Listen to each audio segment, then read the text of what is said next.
everyone, and welcome back to Amateur Endeavors. My name is Alora, and we are on our next and final skirt video. I say that this is going to be the final skirt video, but it's actually more of a final for now. I have so many ideas, so many inspiration photos, so many different projects that we could do, and several of them are skirts. So this is something that we could definitely revisit and do some more on. But for now, this is going to be the last one in our series. And this one is a little bit interesting. It's not quite in my wheelhouse as far as what I would normally wear. It's a little frilly, it's a little soft, it's kind of almost giving beachwear, just very kind of chic, but also very frilly, and just not quite my usual, but I was very intrigued, and I thought it was very cute, so we're going to try it. Now, we are going to have to create our own pattern once again, because I don't use patterns. Don't do that. Not in my house. In this house, we make patterns. We overcomplicate things. And so, without further ado, it's on to the planning.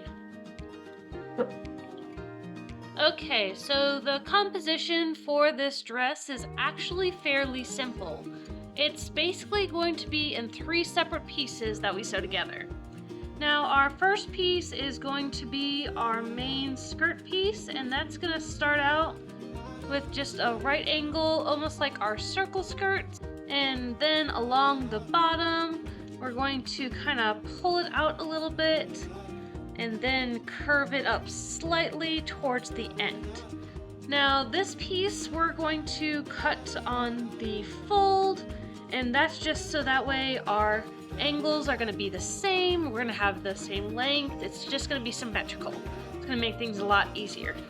Our second piece is going to be our ruffle, and that's going to mostly be a giant rectangle, except for either end.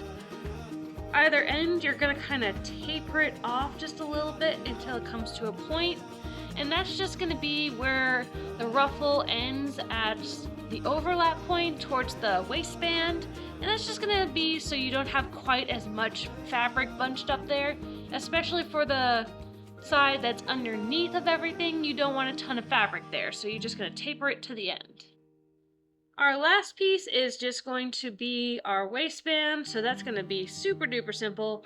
One giant rectangle. Now that we have the different pieces, now we just have to figure out the measurement of things. And we'll go ahead and start with this one up here. Now this is going to be on the fold, so that means whatever this is going to be double once we actually, lay it out. And this is going to be our waist, around our waist. So we need to take our waist measurement, and mine is a solid 38. But we need to do that plus a little bit more. So while I was playing around with it, I kind of found that the best way to measure it was to do your waist measurement times 1 1/4. And so found out 38 times 1 1/4 is 47.5, and I'm going to round up just a little bit, that way we have seam allowance and more of an even number. And so that divided by 2 for this little measurement here gets us 25. So that one's pretty easy. Now this one we have to take into consideration our ruffle, because this is the length of our skirt. And so we're actually going to need to get our ruffle length before we can get the length of the skirt piece itself. So I want a pretty significant ruffle. I don't want anything too small, I actually want it rather large. So I had placed my ruffle at 12 inches. And so that's going to be pretty big. And so with 12 inches, now we have the information we need to figure out the length of this one. My measurement from waist to floor is about 40 inches or so. And I don't want it quite that long. I don't want it to be dragging the floor or anything, so we're going to do a little bit less than that. So 40 minus 12 is somewhere around the 28-inch range. So So instead of doing 28 for this one, which would get us all the way down to the floor, I'm actually going to go ahead and round it down, and we're going to put this as 25 as well. That just kind of makes me happy. It's a nice even number, an even square here, minus, the curves and whatnot. So I think that will be a good measurement. Now, we'll go ahead and point out one thing before I move on. So this curve can be a little ambiguous. It doesn't have to be a perfect curve, and you don't want to do a perfect circle along here, because that's just too harsh of a curve. You want to do it nice and subtle. And so this little part here that juts out before you start curving it, I did it about 12 inches or so, but easiest thing to be would be about half of this measurement up here. So half of 25 would be 12.5, so we're just going to stick to 12, and then the latter half is where you curve it upward. But so long as the points meet and everything kind of connects to each other, the curve itself doesn't have to be perfect. You're putting a ruffle on it anyway. Speaking of ruffle, we are now on to this piece, and we've already figured out the width, and this one, kind of like our skirt piece up here, you kind of want to start tapering it down, maybe 12 inches away from the end, each end. But now we need the full length of the ruffle. Now this one I also kind of just put on the fold a little bit, just so that way our tapered ends match, and just because it's a giant piece of fabric. So we're gonna figure out what it is on the fold. And this is actually quite a bit of fabric. I wasn't able to figure out the math for it like I did my previous videos. I was able to take some geometry, figure out the circumference and all of that jazz. I couldn't really figure that out with this one. Not with this kind of curve, because it's just so ambiguous, it's not a perfect circle. I just couldn't quite figure out the math for that. I'm sure it exists, but I wasn't going that far down the rabbit hole to try and figure it out. So as far as I can figure out, from playing around with it and moving it around a bit, the full ruffle needs to be about 8 times this length here. So about 4 times your full skirt length, because I ended up using a grand total of 200 inches of fabric. So on the fold, that would actually be 100 inches, but quite a bit of fabric, as ruffles tend to be. It's just the nature of how ruffles work, because they have to be bunched up so much, they have to be quite long. So that's our measurements for this. And then our final one is going to be our waistband, and there's 2 different ways you can do this. One would be to do a band all the way across the skirt and then having extra on either side, so that's one solid piece. I ended up actually just splitting it into 2 pieces and attaching it on either end, not going across the top. So with that, you're going to need 2 of these, and the width is just going to be however thick you want your band to be. I wanted mine to be kind of small because it's going to be used as a tie, so probably about 2 inches. And I'm just going to add an extra inch on for seam allowance, so that brings me up to 3. And then our length is going to be the same width of our skirt piece. So altogether this is 50 inches because this is on the fold. And so each little tie piece is going to have to be 3 inches wide by 50 inches long. And they'll just attach on the corners here, so that way you can tie your skirt. Those are our pieces. Those are everything that we'll need to do to make our skirt. It was actually pretty simple. So now that we have our plan, now we can cut out fabric. Okay, so I wanted to make today's skirt out of this fabric. It's a fabric I found a while ago. I thought it was the perfect color. It's again a little outside of my normal wheelhouse. I do a lot of neutrals, blues, and greens, and this is a pretty bright turquoise, but I feel like it's a very bright kind of summery color which matches the vibe of the skirt, so I wanted to use it for today. The only problem is I know it looks like a lot, but it's a very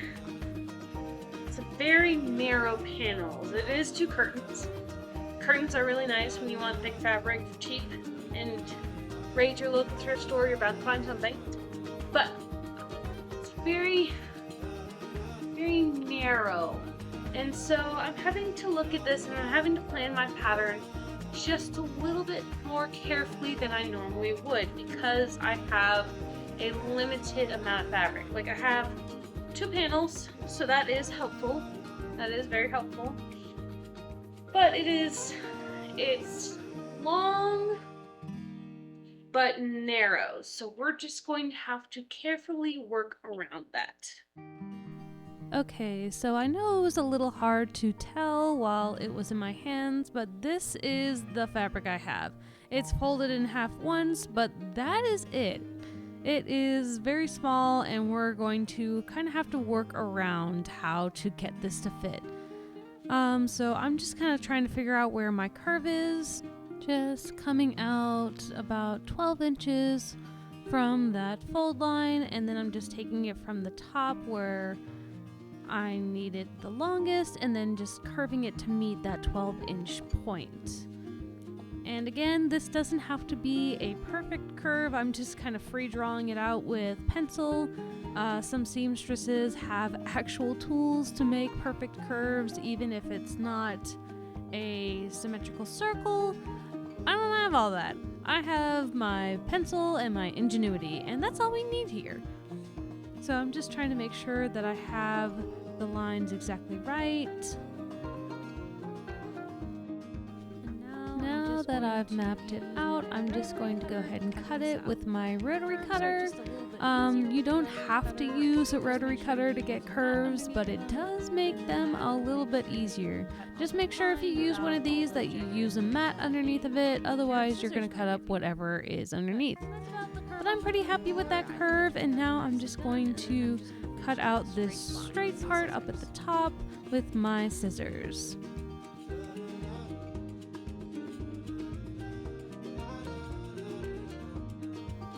Alright, and now that my skirt piece is cut out, I'm just going to start working on my ruffle.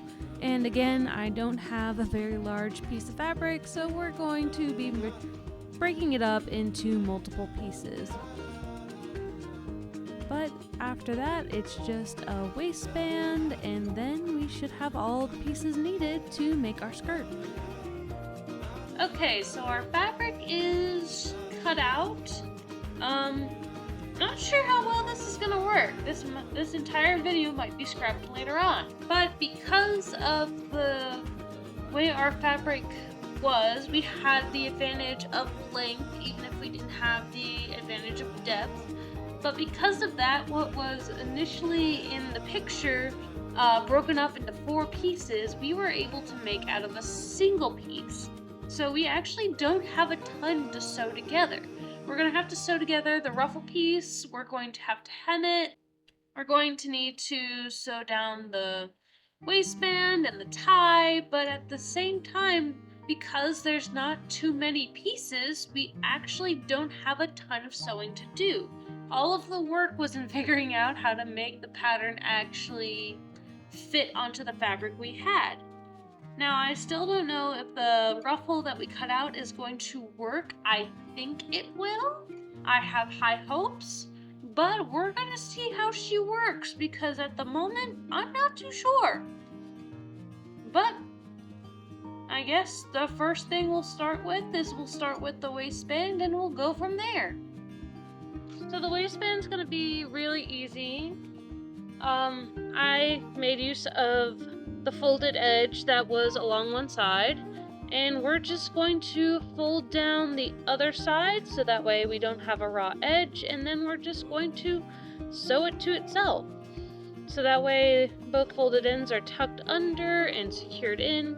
I'm probably not going to fold it over quite that much, we don't really need it, but you know, a good 1/4 inch, and then just match it to the other side, and we'll have a nice about inch wide tie for our skirt.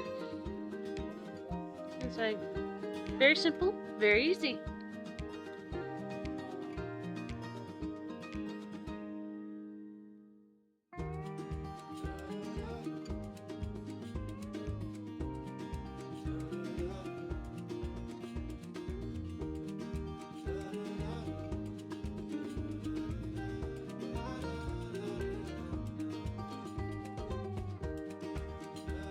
Alright, so our little straps are done being sewn, and I'm just gonna kind of attach them to the top of our skirt piece. Again, I made use of the folded edge. I am nothing if not resourceful, but I'm just going to do a quick stitch. I'm gonna attach each strap to the end of each side of the skirt, make sure it's nice and secure. And then after that, we're gonna have to finally face the music and try to figure out this ruffle thing. But it should be fine, it's fine, I'm sure it'll be fine.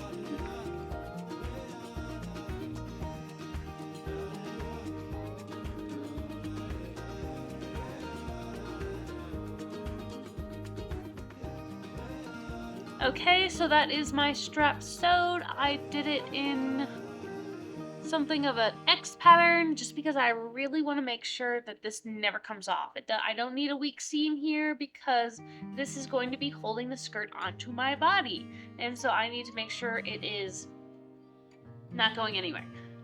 But now that we have our straps sewn, now we have to face the ruffle. So I think what I'm first going to do is I'm going to take our long panel piece. This is the piece that isn't on a curve, it's just straight, and this is basically to cover the middle of the skirt where it is actually flat, but we want to make sure to have extra fabric so that way we can bunch it up into a ruffle. But I'm going to take the curved piece I cut out, I'm going to cut that in half and stick it on either end of this long panel, so that way we have one long continuous thing that we can attach and ruffle onto the skirt. And then we're gonna have to hem it, which is fine. It's fine.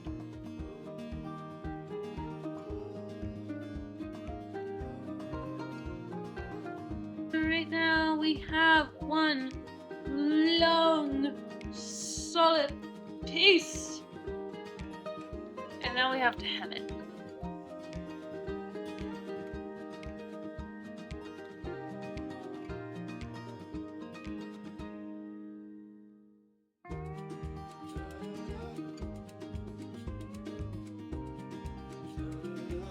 Okay, so we have hemmed this whole giant ruffle, and so now I've got to figure out how to attach it.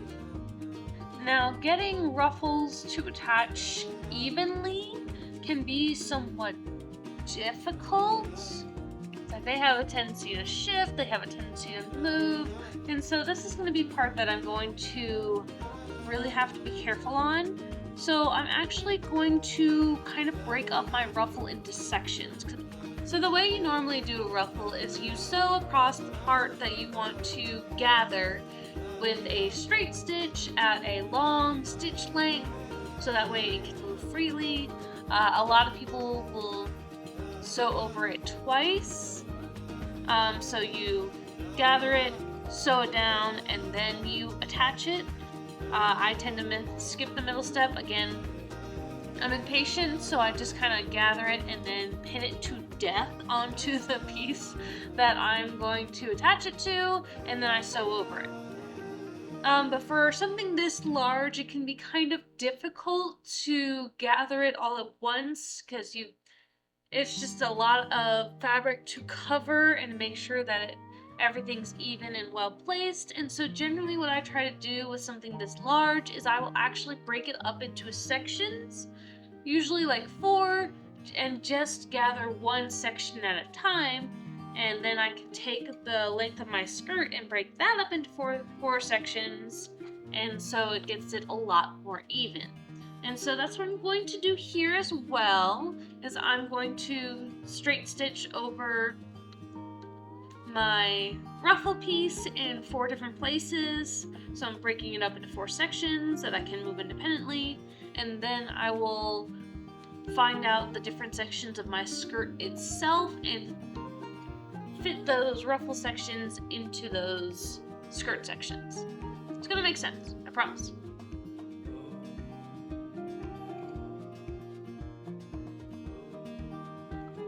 Alright, so I've sewn kind of gathers into each individual section. I've just they bunched up when I sewed them. I just let them be. I have no problems with them bunching at this point. But each part of the ruffle is divided into 4, so I can gather each one individually without having to worry about how it affects everything else on the ruffle.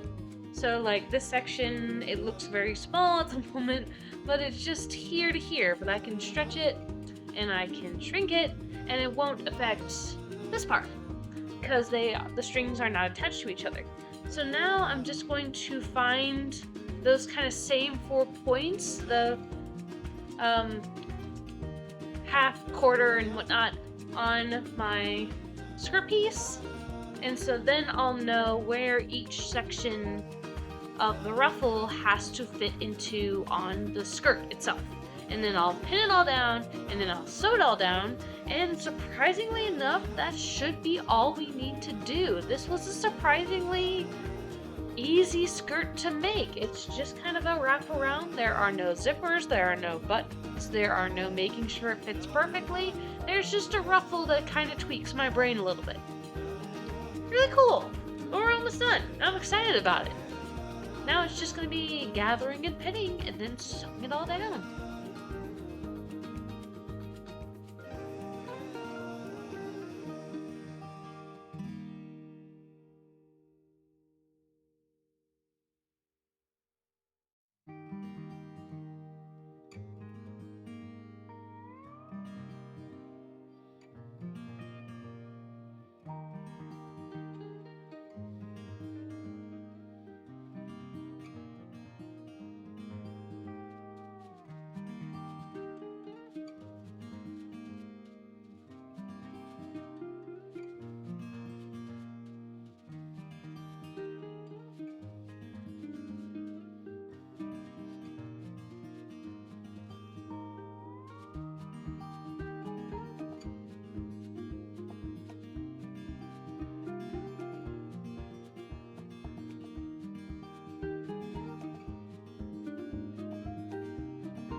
Okay, so I think even the most casual of observers would have realized by now that this is not the same thing I was working on.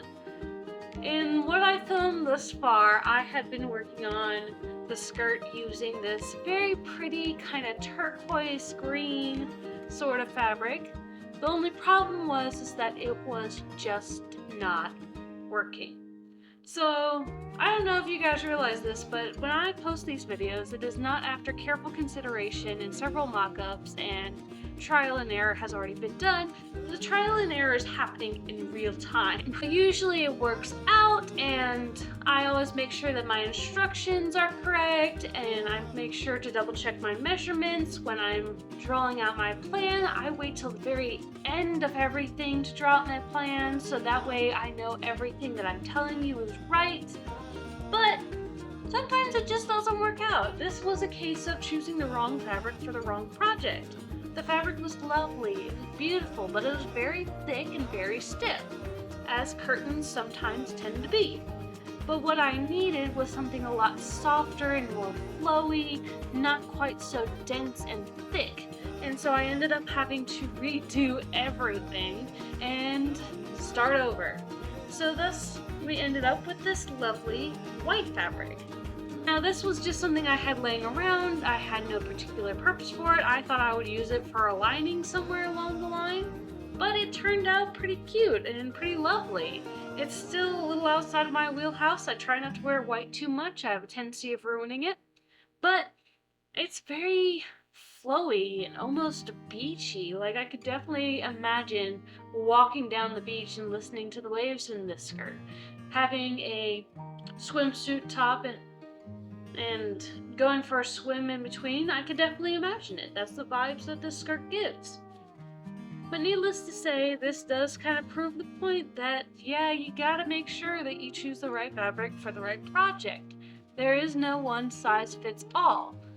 And I had considered going back and refilming everything, but I made the skirts the exact same way, just with a few minor adjustments in fabric type, in length, in width. But all of those I corrected within the instruction plan that we laid out. So I didn't refilm. I also just kind of wanted to use this as a point of sometimes trial and error happen, sometimes mistakes happen. You don't always get it right the first time. And that doesn't really mean that you're not good at something. It just means that you have to try again and make sure that to do better next time. I saw my mistake, I chose the wrong fabric, and I found something better. And now I have a perfectly functional skirt that I'm probably gonna wear on vacation at some point. But it just goes to show you that if you're trying something new, it's okay to make mistakes and to try again. And if you do it wrong the first time, hey, go scouring through what you have. I didn't even know what I was gonna use this fabric for, but now it has a purpose. And I think that's really interesting and really cool. I'm gonna hang on to the other skirt for a while. It didn't look good. Personally, I think it looked like some strange version of a pencil skirt, just very stiff and kind of ugly, something that you'd find forgotten in an antique store. But that is it. That is our final skirt video for now. I'm sure I'm gonna have other sewing projects along the way, but until then, we're gonna have a few other things that we're going to be posting about here in the near future. I hope you will stick around for those, and if not, then you can just wait for the next sewing video. I'm sure I will have another one. I have so many plans. I have something in the works right now that I want to do in the near future before it gets like blazing hot. But in any case, I hope you will join me for those in the future, and until then, please live a life full of love, have fun, learn something, and I will see you next time. Bye!